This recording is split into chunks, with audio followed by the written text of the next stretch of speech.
Ritchie. Thank you, Madam Speaker, and I'm grateful for the opportunity to speak to Bill C-30, the Liberal government's budget implementation bill. It took almost 2 years for the Liberals to get around to presenting a budget, the longest period in Canadian history without a budget.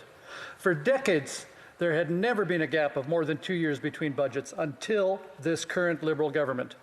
Despite COVID-19, all other G7 countries produced budgets last year. So too did our provinces and territories. Yet for 2 years, Canadians expecting the Liberal government to lay out its priorities in an open and transparent fashion were left waiting. The fact that we're here today debating this bill is positive, but presenting a budget is one of the bare minimums expected of any government. And now that we have this budget, it's been something of a letdown. You'd think that after 2 years with time to prepare, the Liberals would knock it out of the park. But that's not what happened. As I've listened to debate on this bill and as I've reviewed the contents in my role on the Finance Committee, I've been struck more by what is absent from the budget than what's included. I've noticed that the Liberals are doing the bare minimum of what's expected of them, and then expecting accolades in return. As Canadians continue to face challenges as a result of COVID-19 and the restrictions imposed upon governments in response to COVID-19, Conservatives have been clear that those struggling need support.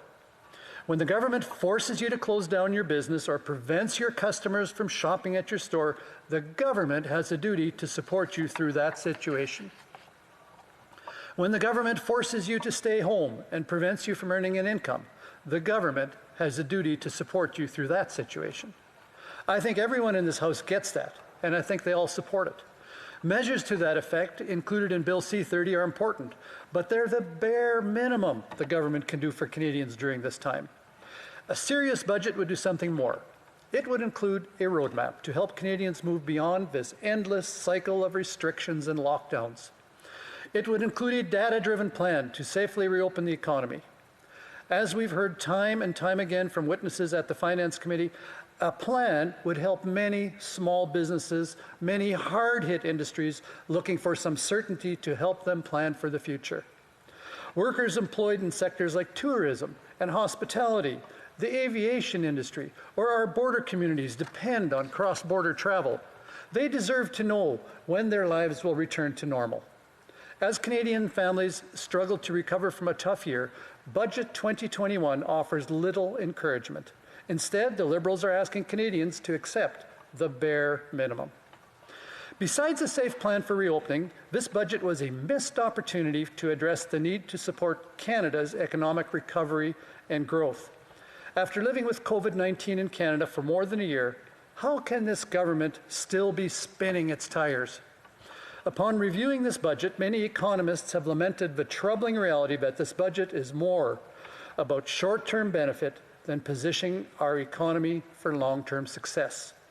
I know the Liberals like to look good, but I would argue that doing good, not just looking good, is what Canadians want and expect from their government. For example, former Bank of Canada Governor Mark Carney said, "What we're seeing in some other jurisdiction is that the focus is more squarely on growth." Another former Bank of Canada Governor, David Dodge, noted that a lack of growth-focused initiatives in this budget. Robert Aslan, a former top economic advisor to the Liberal government, described the new spending as unfocused and unimaginative. He also wrote that it was clear for some time that the government's decision to spend more than the $100 billion in so-called short-term stimulus was a political solution in search of an economic problem. Former clerk of the Privy Council, Kevin Lynch, said the budget misses an urgent opportunity to rebuild our longer-term growth post-pandemic. He also said that despite the extraordinary emphasis on stimulus, there is little focus and few measures to rebuild Canada's longer-term growth. These comments, taken together, point to a real problem. If your house is on fire, Madam Speaker, you want and expect the fire department to come to your aid. When it's the only house on fire, the resources are best directed towards your home. But if the fire department showed up and sprayed a little water on your home, then moved on to spray some water on your neighbor's place, then turned around and sprayed the houses across the street, you would seriously question their approach. It matters where they direct the flow of water. Yet this seems to be the approach taken with this budget.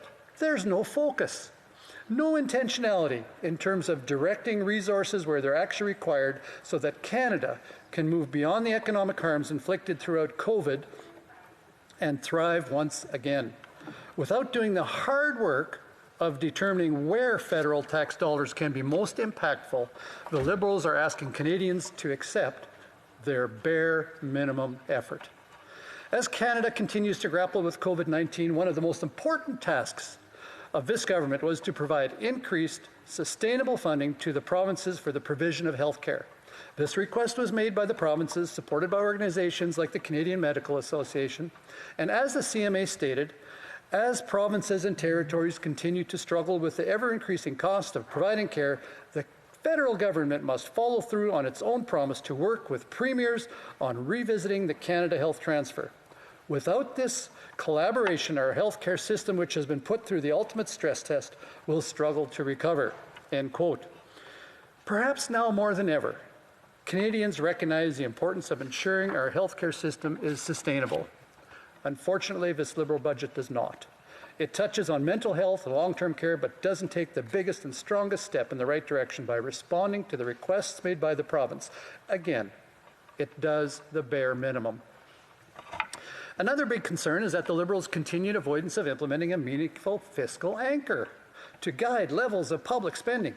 In their budget document, there's only one reference which states this: the government is committed to unwinding COVID-related deficits and reducing the federal debt as a share of the economy over the medium term.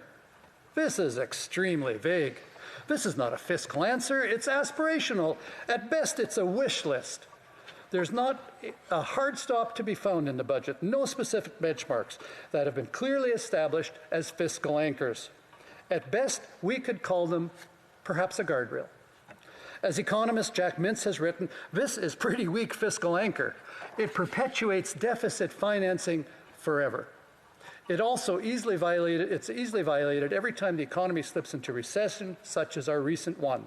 As debt ratchets up as a share of the economy, the rule permits bigger and bigger federal deficits over time. I like the definition of a fiscal anchor offered by the Business Council of Canada. They note notional ceilings or caps to the levels of public spending, deficits, and debt that governments are prepared to reach in their fiscal policy. Notional ceilings. Their definition identifies the purpose of a fiscal anchor, as well as retaining the confidence of lenders and global markets, establishing a positive investment climate for business, providing a measure of fiscal discipline inside government, and ensuring that government has the ability to respond to future economic shocks and unforeseen crises. This is the type of fiscal anchors that the Liberals should have been striving for. Yet, once again, they're offering Canadians the bare minimum. And they do it and then in an attempt to appear transparent and accountable, but without actually committing to a real metric. To try and showcase the budget as something more than a bare minimum budget, the Liberals announced big plans for childcare. This government could have taken the time to better understand the unique needs of parents and families, but instead of doing the hard work, they're pushing a one-size-fits-all, Ottawa knows best approach to childcare in Canada.